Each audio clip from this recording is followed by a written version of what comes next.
Trouble de la réfraction.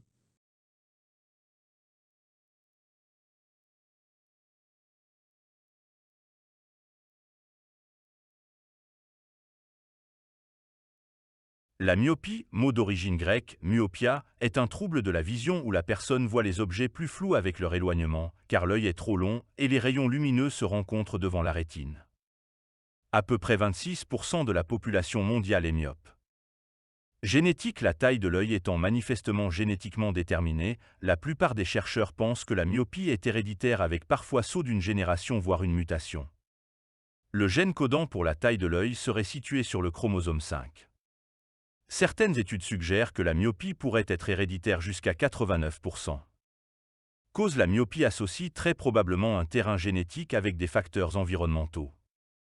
Facteurs environnementaux, il est vrai qu'un excès de tonus du muscle ciliaire peut entraîner une myopie par spasme ciliaire, plus ou moins durable.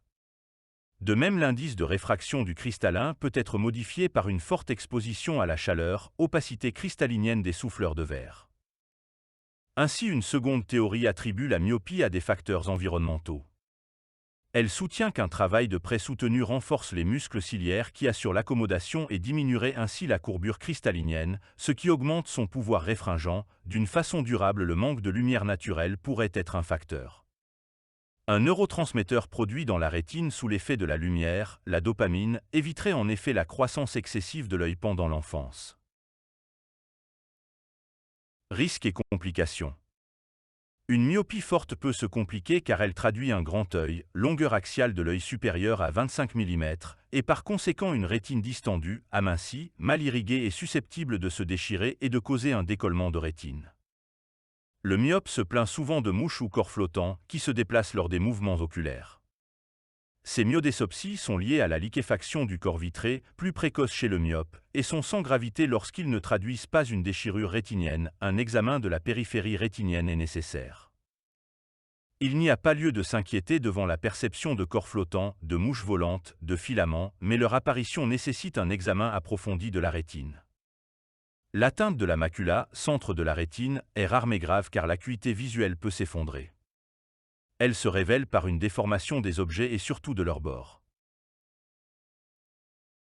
Traitement.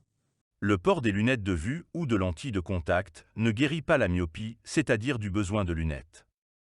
Les lunettes ne peuvent modifier la taille réelle de l'œil ni l'empêcher de croître. La chirurgie permet de modifier les caractéristiques réfractives de la cornée, pouvant ainsi traiter la myopie de manière définitive. Elle se fait soit au bistouri, kératectomie photoréfractive, soit, le plus souvent, par laser, technique LASIK.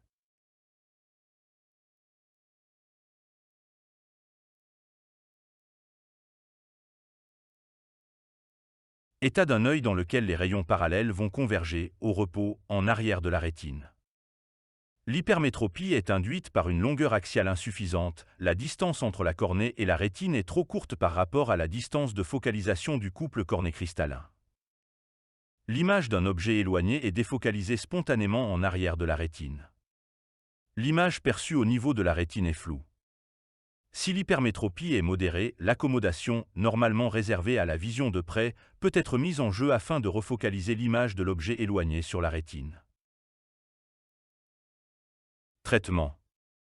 L'hypermétropie est corrigée par l'utilisation de verres de lunettes ou de lentilles convexes qui permettent de refocaliser l'image d'un objet éloigné au plus près de la rétine. Plus l'hypermétropie est importante, plus le verre correcteur sera bombé et donc épais au centre, comme une loupe. Outre le côté inesthétique, de tels verres peuvent induire un grossissement des images et un rétrécissement du champ visuel périphérique.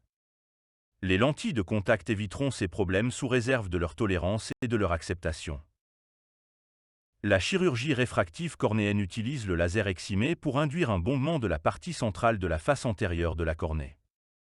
La vision redeviendra nette sans effort accommodatif et la fatigue visuelle pourra ainsi disparaître.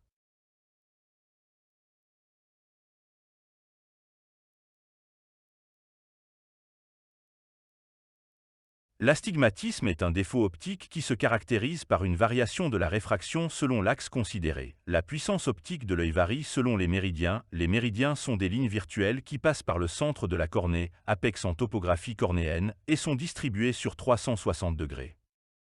Les méridiens cornéens ont entre eux la même courbure ou presque. L'astigmatisme oculaire est induit le plus souvent par une variation excessive de la courbure cornéenne entre ces méridiens, toricité excessive, perte de la symétrie de révolution. Dans certains cas, un astigmatisme interne, induit par le cristallin, peut être présent et ou associé à de l'astigmatisme cornéen.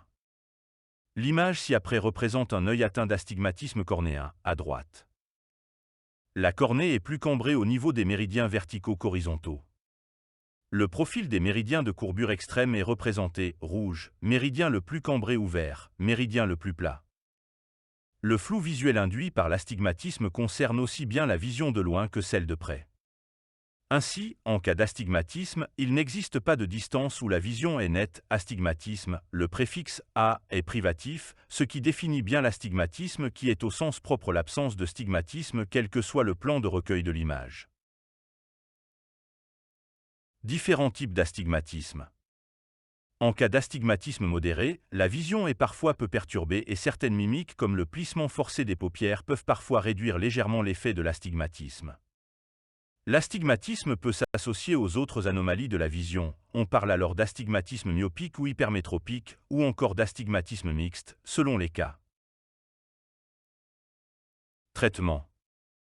L'astigmatisme est corrigé par l'utilisation de lentilles dites toriques, lunettes ou verres de contact, dont les courbures sont différentes entre les méridiens. Cette différence est conçue pour annuler celle de l'œil.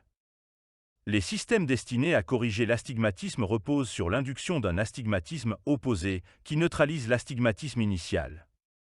Plus l'astigmatisme est important, plus la correction par verre de lunettes peut s'avérer difficile à tolérer en raison de distorsions optiques parfois incompatibles avec un confort visuel acceptable. La déformation de la cornée à l'origine de l'astigmatisme réduit la stabilité de la lentille lors des clignements, ce qui entraîne des fluctuations visuelles parfois gênantes. La chirurgie réfractive utilisant le laser eximé régularise la surface cornéenne afin de corriger l'astigmatisme. La vision sera dès lors améliorée de loin comme de près.